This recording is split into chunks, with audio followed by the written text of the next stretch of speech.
Hello, Ada. Hi. Hey, that's Ada. She's found the loudest toy in the room to announce her presence while we record tonight's podcast. Thanks, Ada. That's all good. And hello, Kat. Hello, Tiffany. How are you? Oh, I'm fine. I am just fine. Good. So, yeah, we're just gonna ignore Ada in the background. It's not a big deal. No, everybody. no. I mean, just imagine her playing with her toys. Yeah, she's joyfully. very cute, so she's allowed. So cute. Yeah. So, I'm gonna start with a quote tonight. Oh, great. Okay. Okay. Quote: right across our country, there is a labor-backed movement to make cars harder to use, to make driving more expensive, and to remove your freedom to get from A to B how you want. Wow.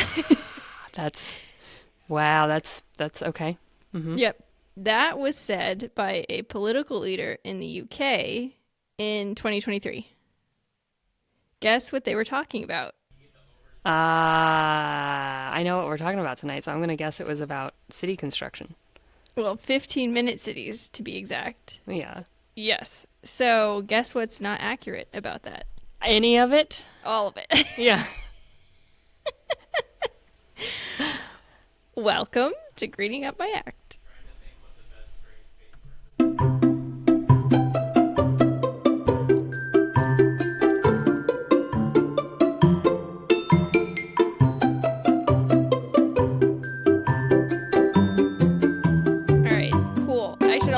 We should say that your roommate's also hanging out in the background too. But yeah, he's making. We can just ignore him. It's because I have to leave the door open for the dog, and yes, yeah, it's just we're dealing with some changes in our lives. And that's okay. That's fine. It's totally just cool. How it goes.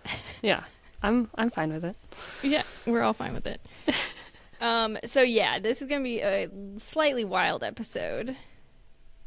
Yeah, taking something really good.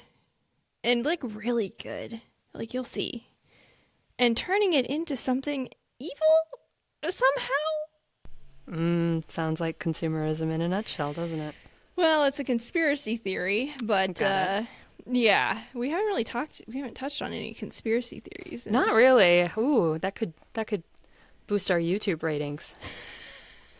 Conspiracies. Yeah, I like to avoid them as much as possible personally, but yeah, me too. It's kind of interesting. Oh, yeah. I'm interested to find out.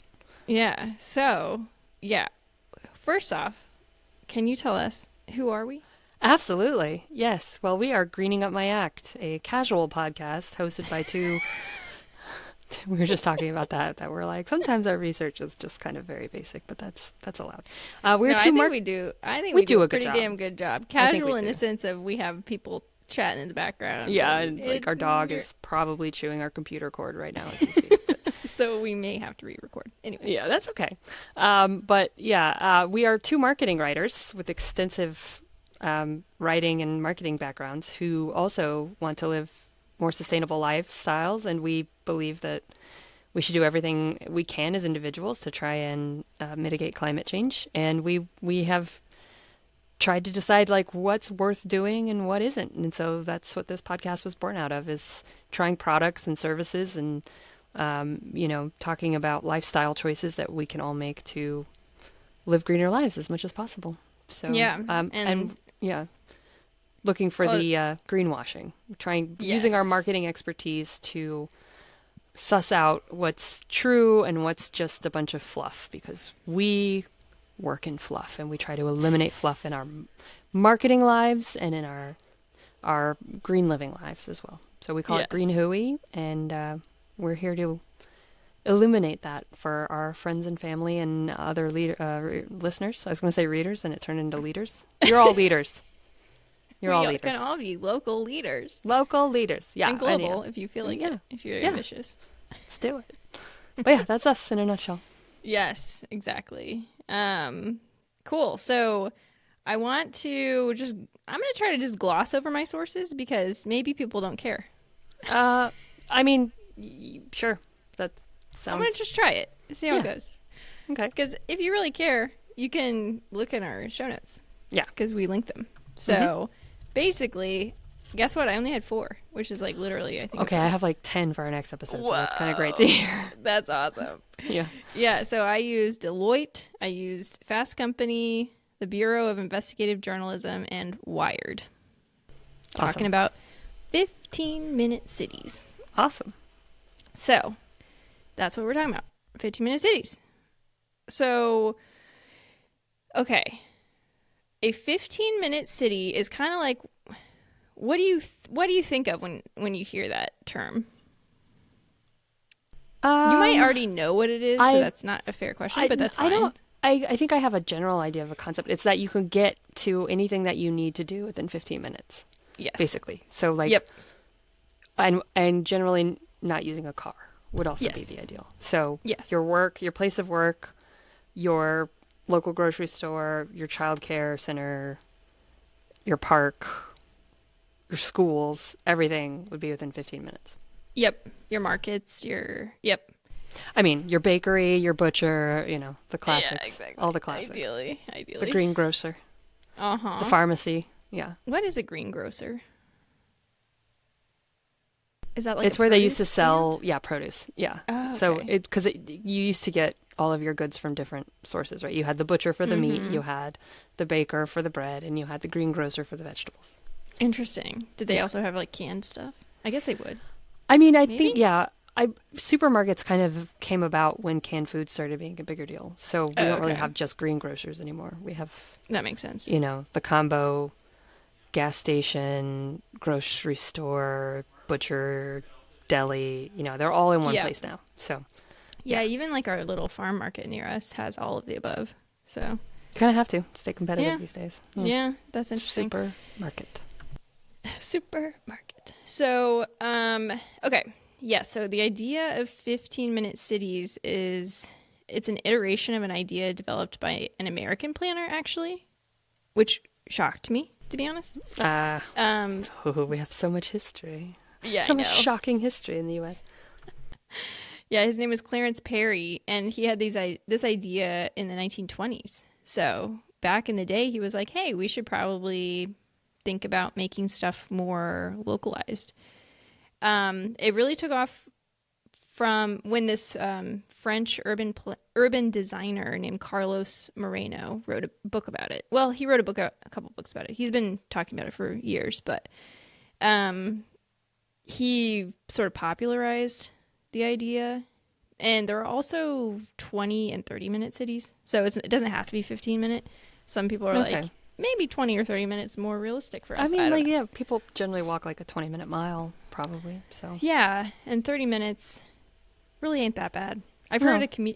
any commute over 30 minutes is like soul sucking, but other than that, if it's less than that, then you're probably all right. That's The what I've stat heard. I've heard is what is it? Every 10 minutes longer you spend driving in your car in your commute is worth $10,000 of salary in terms of the Whoa. happiness, even the life value you get out of it. So I think about that a lot. And probably more if you live in somewhere, say, like DC or Yeah, Austin. New York. Yeah, where there's traffic and you're just sitting there hating everyone around you, and yeah, Mm-hmm. the Especially stress if you're of a driving. commute. Oh my If you're gosh. metroing, 10 minutes isn't that big of a deal. No, But yeah. This was specifically about driving commutes, but yeah, yeah, that interesting. sounds about right. I Yeah. believe it. Mm-hmm. So it's basically a decentralized urban planning model. So your local neighborhoods have like you said, all of your basic social functions for living and working. And so they're localized multi-purpose neighborhoods instead of neighborhoods being zoned into separate like work location, play location, live location, Yeah, and then kind which of is how we do sequestered it. and gated. Yeah. Yeah, that's kind of how we do it in North America, especially. Not everywhere. Yeah. And I'll talk about a couple of cities that are trying to change that. But yeah, I don't know. It's zoning laws in the US are really wild. I've learned a little bit about them and it's like really kind of Yeah. upsetting. But Oh, I have a story about zoning laws we can talk about at some point. if you'd like. oh, yeah, please do. Oh, well, when I was living in the village of Chama, New Mexico, which is where that tourist train that I worked for was, best job Oh, I yeah. ever had, coolest town I've ever lived in. But they had a story about they had to get their zoning laws under control because they were concerned, literally, that someone was going to try and open a sex shop in the middle of town, and that they wouldn't be able to stop them from having an adult entertainment thing in the middle of town. And I was like, huh, I never considered that, I guess. Like, Whoa. yeah, it's a square mile of a town, and they have a lot of tourist shops, and it's, a family-friendly tourist area, and they're like, and I was like, okay, number one, who thinks this is a good business model, though? Is to like, what we really need is a porn shop in the middle of Chama, New Mexico. It's like, I don't feel like any of the entrepreneurs I know would think that that was a solid business investment or like Right. a path to pursue. But I mean, it could, and they were like, yeah, but if it happened, we wouldn't have anything to fight it. So they had to create zoning laws to make sure that their family district was family friendly. So no strip clubs kind of insane. in Chama city limits, I guess. Okay. But that was the major zoning law that they decided on. It wasn't like, okay, wow. No. Yeah. Yeah, because yeah, a lot of places are like, you can only build housing here. Or even sometimes I think you can only build single family housing here. Yeah. Like that's single homes. Well, in Austin, there was a new law just took effect. It used to be on a single lot, a plot of land that's zoned for housing. Originally, like for the past 30 years, you could build 2 single-family units on a single lot. So my lot, for instance, was split in half in like the early 2000s, and I'm in a condo with my back neighbor because our lot was split in 2, and basically it's for tax purposes. You can have, but they just changed it now so you can build 3.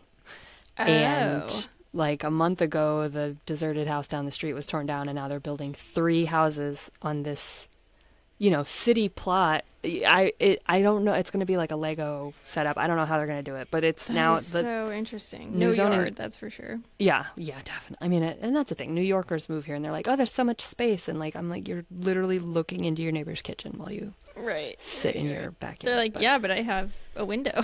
Yeah, they're like, I actually have this much grass, a quarter inch of grass, and a kitchen and a driveway. Yeah, so I'm like, okay, yeah. But yeah, it's really interesting how those zoning laws. That is interesting, and in a lot of ways, it's like it's good to have a lot of houses close together.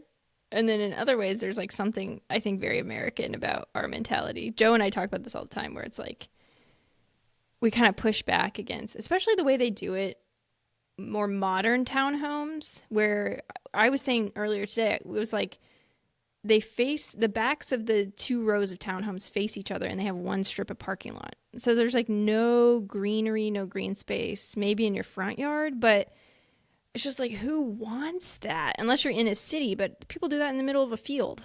And I'm just like, you can't figure out some better way to do this? No, I know. So it's like weird. It's so weird. I think it's just cheapness, but yeah, it's okay. I'm sorry. The dog just brought in one of my shoes. I'm just gonna let her have it. She's so happy. I put it up somewhere that she couldn't get it. So number one, we got to figure out a new hiding spot for my shoes. But God. She's just running through the house with my shoe. Okay. Anyway. Well, will she destroy it? Because you can feel free to go. Not so far. Okay. Not so far. Nice. All right. And I'm gonna relax, and maybe if I don't chase her for it, she'll lose interest. I'm hoping. So. Yeah, that's probably true. That probably is true. Fingers crossed. Sorry to interrupt. But yeah, so zoning laws. Okay. I think I heard it even. Yeah, she's like, yeah. So, okay. So about 15-minute cities, what eco-friendly claims are they making? So that's one question we ask about most stuff. So the eco-friendly claims that they're making, there are really 3 big ones. And one of them isn't really, 2 of them aren't really eco-friendly, but I feel like they're a part of making our lives better. So I'm counting them. So the biggest eco claim is that a 15-minute city would reduce greenhouse gases and reliance on cars. Because like you said, the idea is you can get somewhere within 15 minutes of walking, cycling, or taking public transit. Yeah. So that's even your work. It's even your grocery store. It's your school. It's all of the above. Yeah.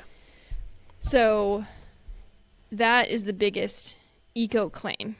So it's kind of picked up in a lot of liberal circles, which I think is why there became conspiracy theories about it. But we'll get into that a little bit. Becomes a political issue, yes. It's so wild. So then there's also this idea that it strengthens a sense of community, which I totally agree with, because you're going to, if you're in this neighborhood, a much more localized neighborhood, you're going to be going to the same coffee shop, you're going to be going to the same market, you're going to be going, to the same places, and you're going to be getting to know people better. You're probably going to see each other as you bike by or you walk by. You're just going to kind of like get to know people better. Yeah, exactly.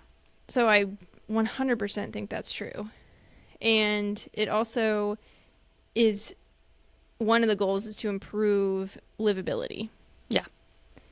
And can I just tell you the heaven that this sounds like? Yes, it's a utopia. Yeah. It truly sounds like it. So Paris is trying this out. Paris is like investing heavily in this idea of 15-minute cities. And I actually think a lot of the conspiracy theorists are like, Paris, like using it as a... Yeah, it's the worst. They just set cars on fire. They never work. They're just awful in Paris. Yeah. Exactly. They steal your cars and they burn them. Yeah.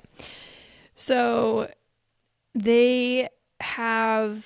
Okay, so basically they have priority areas that include easy access to workplaces, stores, schools, clinics, cultural activities, all of the above.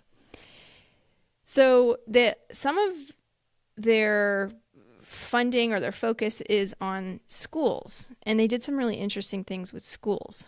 So their school playgrounds, they planted more greenery in them and made them sort of more lush and more garden-like, and now they're open to the public on the weekends. Oh, that's cool. Yeah. Which is like, oh yeah, that makes sense. I mean, the taxpayer-funded places, yeah, like, that's Exactly. awesome. Yeah. Exactly. And to be honest, I never thought about it, but I guess our schools are closed. Like, the playgrounds even. I wonder. They're totally closed off. There's like a high school near me that I think I could probably go and use the track. I always just felt... The track is different, yeah. Yeah. I always just felt very, like, weird being at a school playground when I wasn't a child. You know, it's like, Yeah. "Ugh, I don't belong here," and... Yeah. But that, I mean, like, But isn't that silly? why not? Yeah, it's a park for kids to play at. Why do we have separate city parks for kids to play at when it could just be their school? You know, and then Yes. you get to know the school. You know what the layout of the park is like. You have like a better relationship with your child, understanding what their day to day looks like. You know. Mm-hmm. That Yeah, might be a exactly. stretch, but I think Well, why not? Yeah. Yeah, and so then also on the streets in front of schools, cars are banned now. So kids can more safely walk to school, and people living nearby it's just created like a new public space that they can enjoy because there are no cars there. That's really, I mean, Isn't it that sounds lovely? delightful. Yeah. I know. It's so Reason lovely. number 500, I want to move to Paris. I know. I have a friend who lives there. I need to go visit. Absolutely. Yeah, because it's like she loves it, and it gets such a bad reputation just because Parisians have that reputation of being like rude if you don't speak French. But yeah. I'm sure it's like, if I'm with her, she speaks French, so I'm like, Yeah. it'll be fine. Yeah. I'm like, I've never understood this because I speak French, and so I'm like, I think Parisians are just lovely. Well, there you go. Okay, that helps. Yeah. I don't speak a lick of it, so Just speak French. How hard can it be? what is the problem? Yeah. I did take like a class, but Okay. I truly remember. I s'il think vous they're just plaît, and happy that's if you about it. say, yeah, s'il vous plaît, bonjour, madame, monsieur. They're like, that's fine. You know, Yeah, okay. that's polite enough. And they'll be like, okay, we get it. Yeah, you're at least Thank you trying. for trying. Yeah. Yes. The minute you say bonjour in an English accent, they will like, okay, we can speak English. It's fine. I speak English. I hear that, you know. I don't hear that a lot, but I've seen it happen. That's so funny. Yeah. Yeah, Yeah. I'm sure not everyone's a dick. So No, I mean, it's a city of how many millions of people? They're, you know, exactly. legitimately in the world, being a dick, it's a small portion of the population. You know, Yes. we got to think Yes. about that. Percentage-wise, most people are not dicks, and so Yes. you are not going to always encounter dicks. I mean, New Yorkers, same reputation. Some of the nicest people you'll ever meet. Yeah, that's So, very true. It is funny though. I don't know if I mentioned this, but um, Dutch people call themselves the rudest people. Did I say this after I visited? I don't feel like we discussed the rudeness of the Dutch. That's funny. Yeah. They call themselves the rudest people on earth. And I was like, that is so interesting to me because you wouldn't think like that's No. not a reputation that they are known for globally, No. at least that I know of. Yeah. And they're just very blunt. Yes. And Yeah.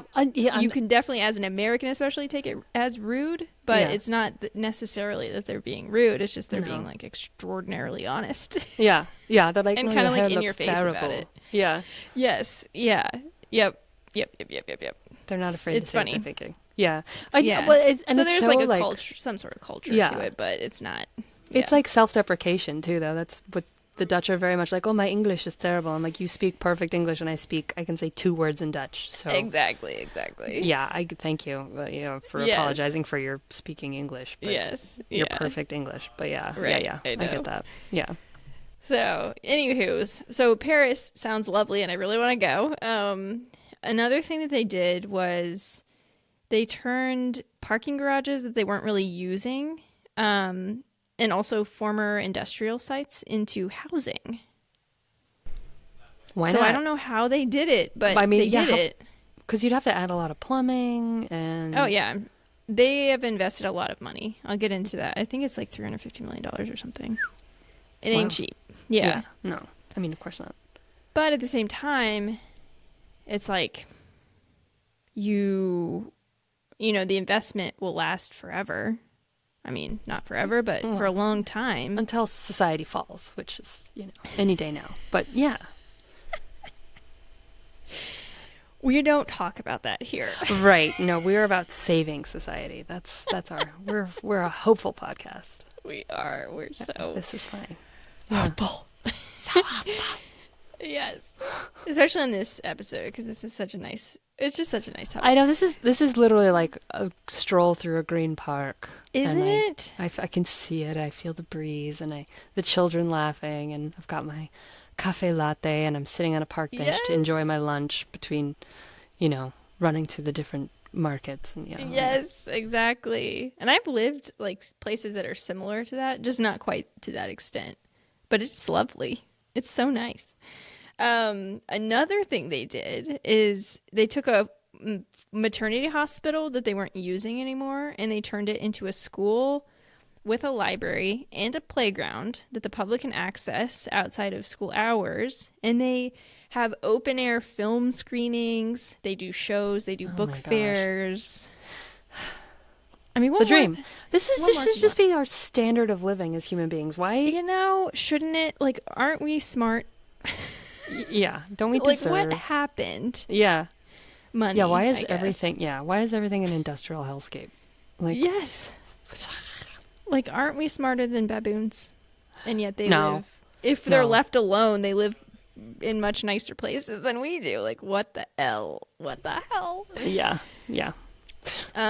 But the interesting thing is, so one quote that I read was that they were talking about Amsterdam, and they were basically making the point that like the streets of Amsterdam didn't always look like it does now, but it became a biking paradise because of policy. Dun dun dun. Yep. Yeah. So again, I mean, Paris needs. They're doing it because they have the support of the people, and that's not always the case everywhere, as we will get into a little bit later. Right now, I'm going to take a quick break, Sounds and good. then we'll talk about 15-minute city some more.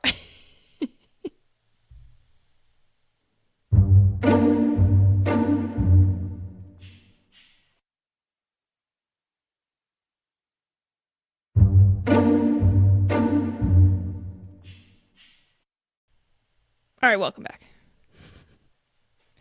Glad to be here. Oh, good. I'm so glad. So, the next question we ask is, I'm going to rephrase it a little bit. Okay. So, is a 15-minute city something that a normal place could do or afford? So there are cities around the world that are trying this. So like Bogota, Seattle is another one, Portland, Oregon, Milan, Stockholm, tons of other cities are prioritizing walking or bicycling rather than driving. Yeah. And Cleveland, actually, I think I talked shit about Cleveland once, and you were like, Oh, "You're wrong." I love Cleveland. I have like literally no frame of reference. It's just, yeah, it's like a long-lived thing with my mother. Oh, that's what I'll say. So I have nothing against Cleveland. It's just something with my mother. So does that explain That's it? okay. Anyway, That yeah, yeah, I yeah, get yeah. it. I get it. Yeah, but you had said that they're doing, or they have like some really cool neighborhoods in Cleveland and The just really metro cool stuff. parks. Yeah, they have these really big swaths of parks with huge bike paths and nature centers, and I mean it's beautiful there. That's awesome. Yeah, and they have like huge 15-minute city goals. So that's really exciting. This is Man, interesting to hear. I didn't know that damn. about Cleveland. Yeah, so it's affordable too. Should I move to Cleveland? Anyway. Maybe we should see if we can get sponsored by movetocleveland.org or something because Yes. I will support anyone moving to Cleveland. I think it is awesome there. That And is so cool. it's gonna probably fare better during climate change because I mean that Yes. was the thing. I went to I spent 2 weeks there 2 summers ago. It was 100 degrees here in Austin for 90 days, and it was 75 I think there for Oh the my whole month of God. June. And I was just like, Wow. this is kind of great. And yeah, cost of living. Anyway, Oh yeah. I Well, will plug Cleveland anytime. definitely you have to be okay with the cold, but Well, that's going away, as we all know. Cold you is not going know. to exist in the next 10 years. So, and You they have water. They know. have the Great Lakes there, so they have fresh water. And yeah, Nice. All right. This is a Cleveland podcast. No. Um so okay, so all of these places that I mentioned, they have one thing in common, and that's that these are bigger cities. So a 15-minute city is really meant for like a city, like an urban environment, because it doesn't really make sense in a smaller city because they might already be 15 or 20 minutes or a smaller community. yeah. I was just thinking the village of Shama is a 10-minute city. I mean, people still Yes. drive everywhere there, which is amazing. But I could walk. Yeah. I walked to work, and it was a 10-minute walk for me every morning. Yeah, and actually that's true because it doesn't necessarily mean that it's walkable or bikeable. You're more likely to have like a bikeable street even without bike lanes in something that's smaller because people aren't driving as fast. Yeah, there's not as much traffic. Yeah. Yeah, but that doesn't necessarily mean it's going to be walkable or bikeable. Right. And So, yeah, I would say like these little villages are kind of unintentionally, it's just a holdover from it just hasn't exploded as a city. There's no suburbs. There's no, yes.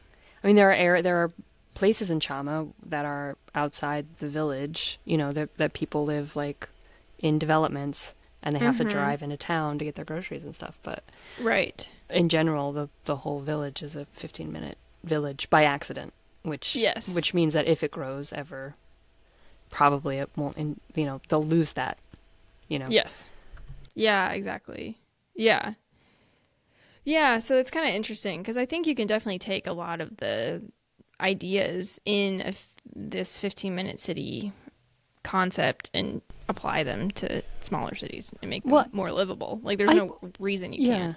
Well, it's kind of retrofitting because if you think about it, you think about like the original villages, from I mean, I'm thinking about like original settlements of human beings. It was everything was walkable to the market. The idea of a suburb didn't exist until the 1950s, basically. Like you lived near, if you lived in a, if you didn't live by yourself on a farm of, far from everything, like Laura Ingalls Wilder or something, you lived in a village where you had, everything was right there. And Yes.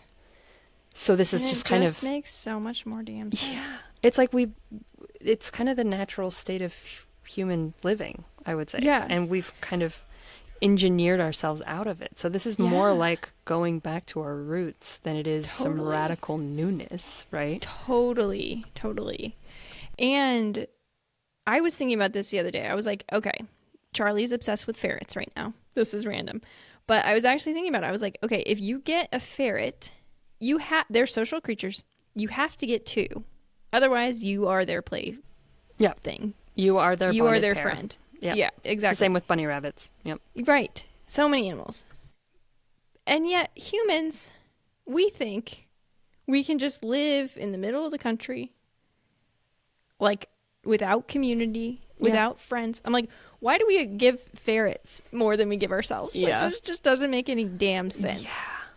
It's so Yeah. annoying. Yeah. It's like, Or I guess that like the concept is that everything in your life is going to be okay as long as you have a partner. But it's like, just no. just one. Just one. Yes. No, we need, like, I think, what is it they say, like, it was one of the things they were talking about when they were talking about, like, how many Facebook friends is too many Facebook friends. Back when people cared about Facebook. Right. But you can't really know more than 100 people at a time. Right. And yeah, I had a friend who, I think she still does, she curates her Facebook list to be like 100 or fewer people. And she'd be like, well, Yeah. don't talk to that person anymore. Gone. That's but, like, smart. 100 people is still a lot of people. It's you know? still very lot. Yeah. That's and it's also that's like, a great group. yeah. But most of those people you're not going to see day to day. So that's the difference. Yeah. I mean, there's probably 10 people at any given time that you're like closest to. I mean, Yeah. nowadays it's like most of my friends are virtual friends, I guess. I do have, a core group of people in my locality that are, there's 5 or 10 of us who you just end up gravitating towards, you spend all your time with. And then, and, but in a 15-minute city, you could have that core group of people that you choose to spend your extra time with, but then you also have these acquaintances or, people you're friendly with. I have neighbors that I know and I talk to. They're not my best friends. I still enjoy their company, Yes. but they're not my core group. But, I have to make a point of seeing them often, because when none of us leave our houses. But, like, in a 15-minute city, you would have a relationship with your grocery store people and the school teacher and you have this extra outside group that's what combats loneliness, is talking to strangers or talking to non-close friends, just having these casual interactions. That's what they say. Like, the best thing you can do for loneliness is talk to the person in line at the grocery store, which no one does anymore, and people will look at you like you're insane. But if you feel lonely, go out in your community and talk to someone. Casually, lightly. Yeah. I'll say in DC, it felt way easier than here in the suburbs. People in the suburbs do not talk to each other. At least my suburb. Maybe it's just a weird place. I feel like it's kind of the American way right now. I feel like people don't talk to each other anymore. Maybe it's post-COVID. Yeah, but I used to find it so much easier to just like start up a conversation with somebody at the bus stop or something. You see something weird or like some crazy person. Like once you can share a moment together. Yeah. Yes. I remember seeing this guy driving his car with his knees, windows down, and he was just playing maracas. But driving his car with his knees. Just okay. playing maracas. And this guy and I had this like really funny moment together. He was standing behind me at the bus stop and we just looked at each other like, what the fuck? Did I just see that? Did you just see that? Are we having a and group nobody else hallucination? was even looking. It's like everybody else was looking at their phones and we were the only ones who were like, huh? Yeah. And that's such a great, like, it's not like you got his number. It's not like you like exchanged names. You just had a moment. It's a human moment. Yeah. And it brightened your day and you remember it. Exactly. Those things are so important. Yeah. And we don't acknowledge that, especially post-COVID. Like I said, it's just, oh man. Yeah, we got to get back to public trust. Interaction. Yes. Yeah, I mean, I make a point of, if I go out alone, I don't look at my phone. That's really smart.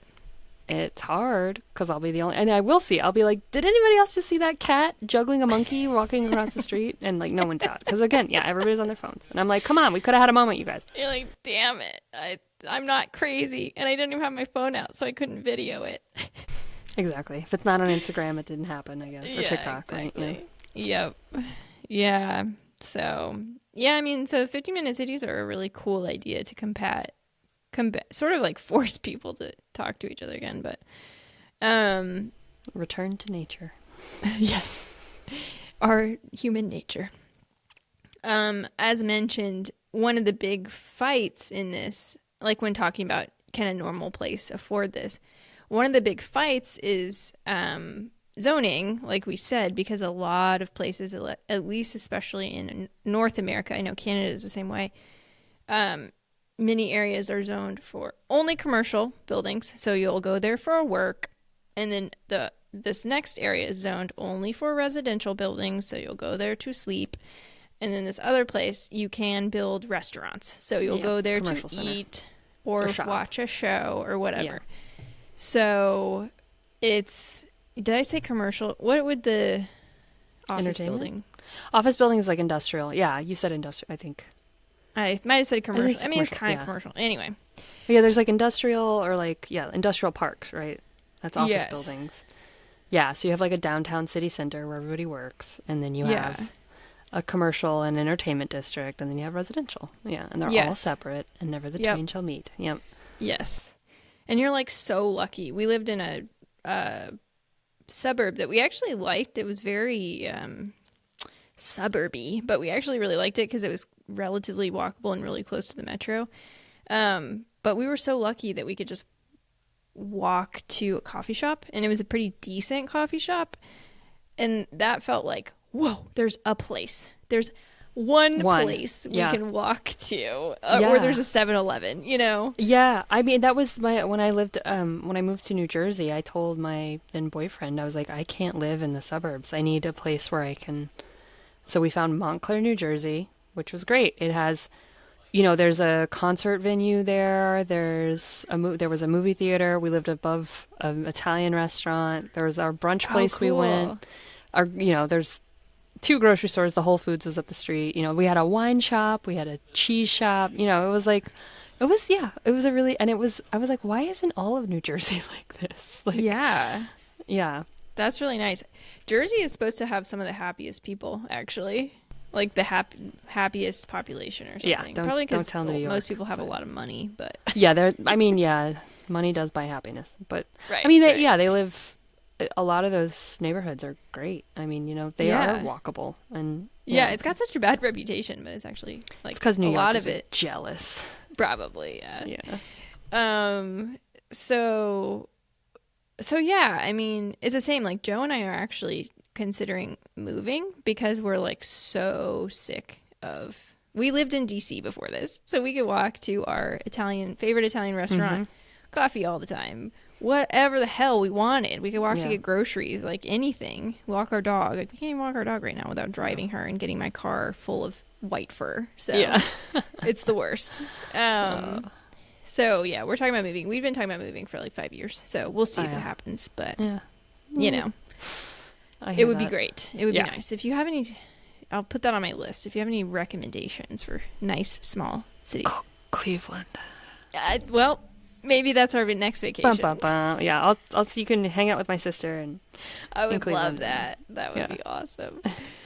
Okay, so the other problem is, so like a normal city. First off, they're going to have the political push for it from people, but it's also not free. So, like I said, Paris announced in 2019 that they were spending $350 million on it. And that was 2019, so I don't know what the end budget ended up being. Yeah. But the good news is there are now 746 miles of protected bike lanes, and more Parisians bike than drive. Oh, wow. That's great news. Because it's just easier to bike. Yeah. Isn't that nuts? I love it. Yeah, I love it too. So it's like their investment paid off. So it's really just, what do you want to focus on? What do you care about? Yeah. Put your money where your mouth is. Yeah. Yes, exactly. So that's where we get into, does the earth-friendly message need to come back to Earth? No, absolutely not. It does not. However, the extreme right might tell you otherwise. And this is global. Maybe not global, but at least in Europe and the United States. Yeah. Okay. Oh boy. Yeah. So, okay, on to conspiracy theories. And I didn't get super into this because I just couldn't. It just like hurts me. Um, Your poor but soul. Yeah. and I didn't want to hurt everybody else. No. So conspiracies around 15-minute cities really started during the COVID lockdowns when everybody was pissed off because they felt like their freedom was taken away. They're being forced to wear masks. They're being forced to stay home for something that they didn't think was even real. You know the tropes. Yes. So basically, okay, so this, oh yes, so I have another little extension of that first quote that I read. The guy's name is Harper. He's in the UK. He says, there's nothing wrong with making sure people can walk or cycle to the shops or school. That's traditional town planning, is what he says. Okay. It's not, at least not in the US. Anyway. Not anymore. Yeah. Yeah. What is sinister and what we shouldn't tolerate is the idea that local councils can decide how often you go to the shops.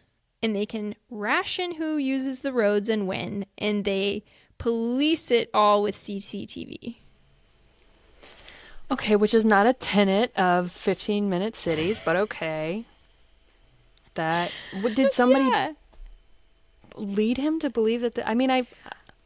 I don't know. It could have been fucking. Wow, I haven't heard about that in a long time. The really big conspiracy thing on the internet. Oh boy, which one? Yeah, the big one from a couple QAnon? years ago. Yes, I haven't heard about QAnon in forever, actually. Yeah, Which is probably. nice. Probably just not in my circle. Yeah, it's probably your algorithm doesn't feed it to you anymore because you weren't interested in it or something. Maybe it's fallen out of fashion. I don't know. I almost said 4chan, and I realized that's not the same thing. It's different. Little different. Slightly.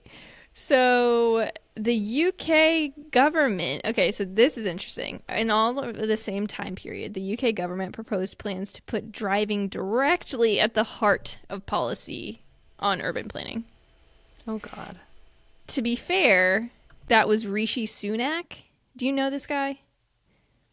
Yes. Yes. So I don't really know very much about him, but he's the ultra conservative former prime minister of the UK that just got ousted because he had massively low ratings. Approval Nobody ratings, likes yeah. him. Nobody likes him. Yep. So that makes me feel better. But, he was pushing this type of planning because, oh God, I don't know. People think it's freedom. It's this idea Cars of are freedom.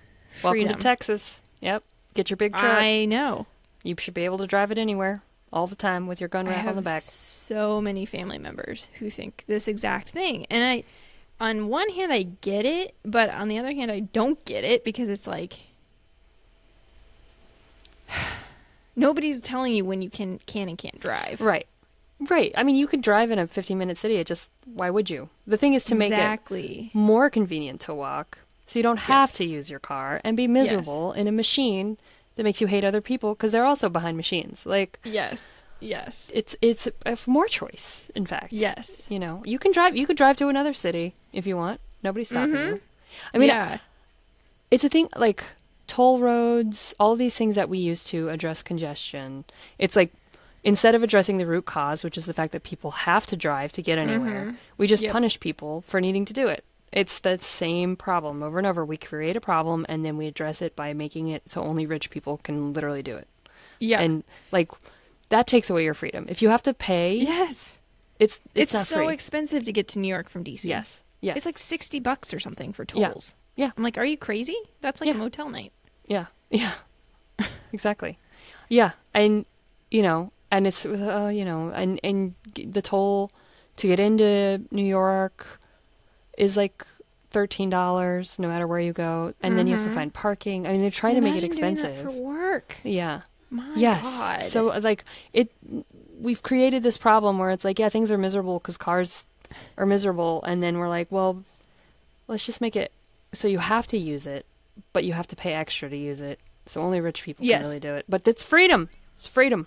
Right. Exactly.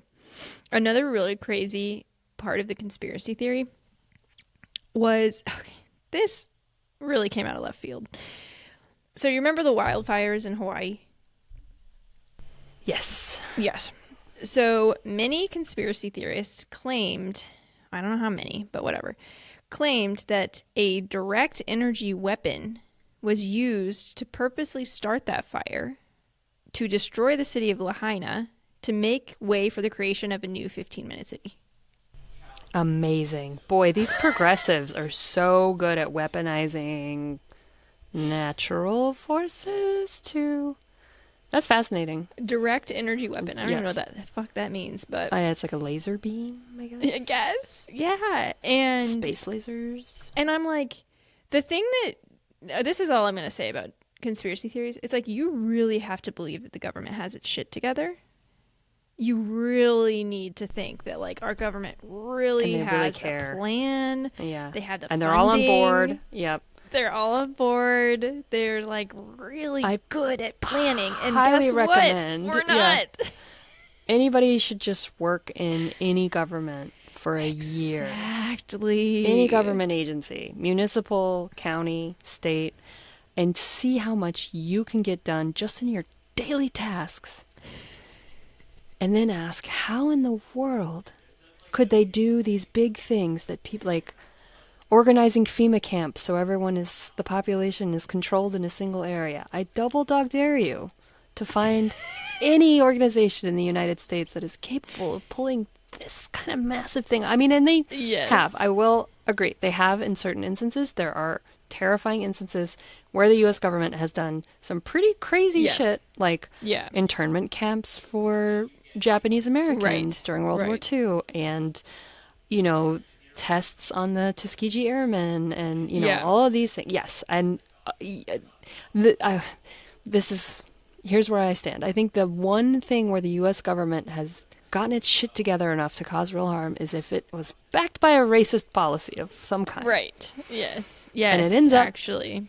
Yeah, 15-minute cities would benefit white people, so why would they do that? You know? Yeah. Well, it'd benefit everyone. That's the thing. Right. Why would they?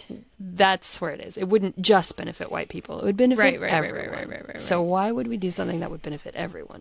Yeah, and I think it's also probably got to do with like cities. People, you know, and I say super conservative people having lots in my family. You know, like I'm not trying to be a douche about it, but it's just like there is this cities versus rural areas are pitted against each other, even if people, like normal ass people, don't really care. You know what I mean? Like, I don't think that many people think about it. Care. Yeah. It's not part of their day to day, but cities are, you know, made to be this evil thing by politicians, whatever. Right. We can't even go there on like, it's just been nuts lately. But, so yeah, I think that's probably part of it because it's got to do with cities, but I don't know. Yeah, we have a real mistrust of government in this country, and that's kind of our foundational aspect too. Is like the reason our country was supposedly started was mistrust of government. You know, that's just part of our national character. Yeah, so, and that's not going to go away. No, and you know, it's interesting. I can't even. My head is aching just thinking about it. I know. I almost was like, should I even bother? But then I was like, I have to. We talk about it's part of it. It's like, why isn't this implemented? And it's again, like you're saying, policy is the issue. Yeah. Policy is the issue. Exactly. So, all right. So I did, just real quick, we usually do a granola rating for each thing that we look at. So system, idea, project, product, whatever. Which basically means like how crunchy is it? So you want your granola really crunchy. So if it's soggy, that's not good. We haven't had very many soggy things, but there have been a couple. Maybe surprising. 2. I mean, we've had like 2 or 3. Yeah. Yeah. But they go soggy, mushy, chewy, crunchy, then break your tooth off. And you want stuff to break all of your teeth off your face. So, the crunchier, the better. Yes. The crunchier, the better. So for 15-minute cities, I wavered between crunchy and break your tooth off only because, and I want it to be break your tooth off. Yeah. I do. I really do. Maybe I should. Aw. It's our podcast. I'm going to say it's Yeah, Break Your Tooth Off. do what you fuck love. it. Yeah, it's your show. You call the It's show. our show, man. So yeah, in our show's world, it just is the best. The And it best. still is. There's nothing wrong with it. It's just there's so many hurdles. Yeah. So that's It's a break your it. tooth off. Ideally, yes. Yes. Yep. As it exists as an idea, it's break your tooth off, and it's working Yeah. for some CDs, so that's great. It is, and there's actually like a really big push for it, and it's just so cool. It's That's so cool awesome. to see. So Yeah. the hurdles are not insurmountable. No. Especially, like I said, Seattle, Portland, Cleveland. Like if these places can do it, why can't we do it elsewhere? Exactly. So yeah. Yeah. All right, break Yeah. your tooth off. Awesome. So up next week, you are going to be talking about airplanes, I think, right? Specifically, yeah, air travel. So Okay. and Sweet. it's interesting. You'll see. It's kind of hard to give a granola rating to. So we'll talk. No, We'll talk yeah. about it. Yeah. It's a but, big topic. So yeah, and there's a lot. Yeah. So I'm interested to see. I think it'll be more of a discussion between you and me, and some facts thrown in, and Okay, some things you perfect. probably haven't heard of that nice. might be enlightening. So yeah. Okay, awesome. Yeah. That's great. Well, yeah. All right, let me start this music here. Okay, Yeah. I did it. Awesome. Yeah, there's a new episode up on our Patreon, patreon.com/greeningupmyact about motherhood, which is worth a listen if you'd like to subscribe for free for a week or pay $5 a month and get all of that content. All right. Anyway, Or cotton. cotton. All right. All right. Awesome. Thanks for listening, and thanks, Tiffany. Thank you for listening.